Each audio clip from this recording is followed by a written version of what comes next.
Hello, my friend. In this video, we're discussing business agility, how to be more agile by embracing resistance. This is from an interview we did with Michael Carroll, author of The Mindful Leader. This is Business Leadership Today. I'm your host, Matt Tenney. One gets the impression in organizational settings that conflict and resistance is the problem rather than an invitation. And if you really understand change, and by the way, I'm sure every leader listening to this understands that change is, when you say, leading change, it sounds so bland. Yeah. What we're talking about is relentless uncertainty.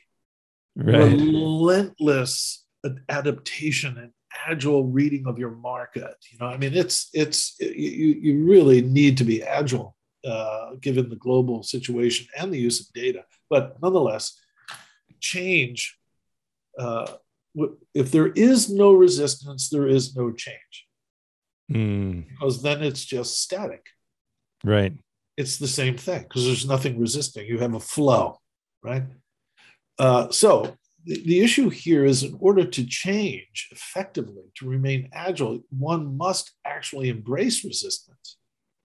And you can learn that in the martial arts. Any working with dynamics is you don't push against the resistance, you move with it, you learn from it. So right. The point is resistance has the lessons you want to learn in it.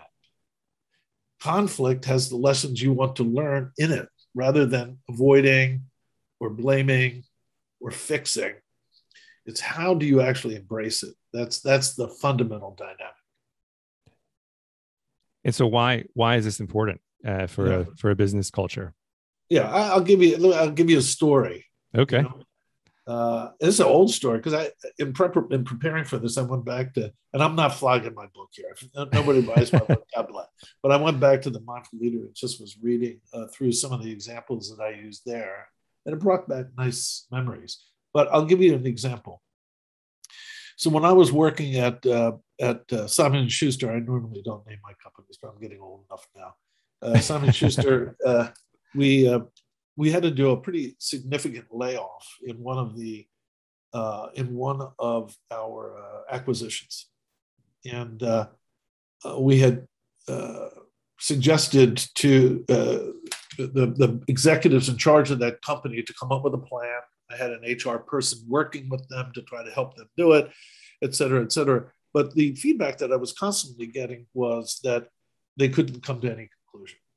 In fact, they had gotten to this tense battle about what the layoffs were going to be, et cetera, et cetera. And one person was resisting the other executive. Essentially, it was an overlap between an order entry and a direct marketing capability, and that needed to be collapsed, and headcount had to be eliminated. In any case, I flew out to meet with these two executives who were at loggerheads, and they were pretty rigid. They were not going to give in. They weren't going to lay off their guys or their gals because they were better than that other. Right. I said, excuse me. I said to him, excuse me for a second. Have you guys, because there was a severance package. In other words, and it was not, I wouldn't say overly generous, but it was a good severance package. I was very proud of the way we did these kinds of things because we treated people with dignity and passion, and we knew there were difficult transitions, and it was a good severance package if people chose to be laid off. And I said to both the executives, have you asked any of your employees if they wanted to accept this severance package? And both of them said, no. Yeah. I said, well, excuse me. How about if you just ask your employees in a very gracious and open way that we're going to have to make some changes? Is there anyone who would like to accept a severance package? And both of them were like, well, I said, okay, I'm going to ask. So I had my HR person do a quick review, do a little survey, quick. And I think there were maybe 100 people that were being impacted.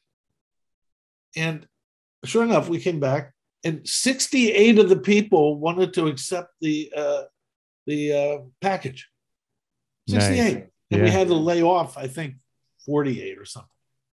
And I looked at him, I said, you guys are fighting over something that already resolved itself. All you had to do is embrace the resistance. All you had to go is listen, open to it. You know, of course, people resist being laid off. It's not a happy thing. It's not something we want to do.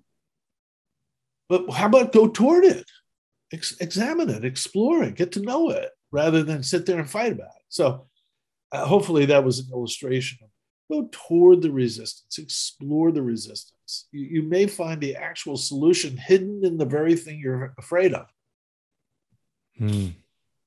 Now you had introduced, you had two comments before we started discussing these ideas, and one of them was much, if not all, of what you're talking about is a direct fruit of consistent mind training with mindfulness. Right. So let's maybe talk two steps here. So what's somebody who doesn't practice mindfulness at all? What are some things they could do to start getting better at embracing resistance? And then we'll explore about how mindfulness practice fuels this, facilitates this. If you don't practice mindfulness meditation, and this is not meant to be chauvinistic, though it may sound that way, and I apologize right up front to your audience. There is a strong likelihood that you're going to believe the thoughts that you're having. You're going to believe that they're real. Right? You're going to believe that Bob is not a good guy, and he's trying to make my life miserable, for example. In the case of the story that I just gave you about this, that's a thought. From a meditative point of view, you're not trapped by that fixed mindset. You're not trapped by a series of thoughts or conclusions or assumptions. You actually recognize that those are much more fluid and less rigid, and therefore your curiosity is unleashed to actually explore the dynamics you're seeking to manage, rather than bringing a fixed mindset to the situation. So that's why the meditation is very important. Well, it's important for many reasons, but one of which is your ability to train your mind not to buy your own storyline. Right. Okay. And then for leaders, that's like one of the essential issues. If you're sitting there buying your own storyline rather than being curious about the thing you're trying to lead, you already have narrowed your possibilities. So for those, you kind of boxed yourself in, right? Absolutely. You've got a very limited number of options. If the only options are the ones already in your head, by definition, it's a limited number of options. Yeah. And by the way, on the other side of that is one of the other slogans here is manage your bias, or not manage. What did I say about bias? Understand bias. No, understand bias. Yeah. That's the other side of this, is that, having a certain mindset or having an opinion or having a point of view is not inherently bad. Right. In fact, if you hire a CFO and she's really good at her job, you want her to walk around and look at everything as a dollar figure. Right. Right. So that's a bias. A CFO has a bias right away. Is this worth it? Is that who spent that? What's the budget? That's a bias. Issue is you don't want to be frozen into it. Right. You want to be able to see your points of view as fluid, liquidy. They're like lenses you can take on and off. One minute you can see it from a CFO's point of view. Another minute you can see it from a customer's point of view. Another, you can see it from an employee's point of view, a shareholder point of view, a product development. You want that fluidity so that biases become lenses rather than fixed mindsets. That is a key element of the meditation. Absolutely central to the meditation, is it frees the mind up not to be trapped by fixed mindsets. We hope you found this video valuable. If you'd like to listen to the entire 30-minute interview, please visit our website at businessleadershiptoday.com. Also, if you'd like to see more videos like this one, please be sure to subscribe to our YouTube channel and opt in for notifications.